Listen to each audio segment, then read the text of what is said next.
What's going on, Chaz? So we finished up the tail chop on my S4R Ducati. I also reversed the gearing. I fixed my kickstand to make it sit more upright. There it is.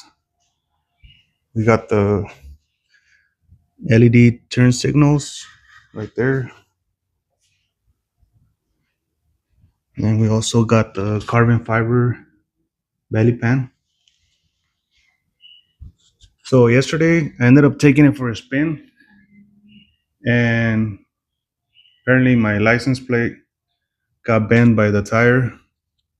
So if you are a cop and you are watching my content, just to let you know I did try. I want to give a shout out to Adam Vasquez, one of my young viewers. Thanks for liking and sharing the content. Keep doing good in school, bud. We're gonna fire it up right now. Let's go.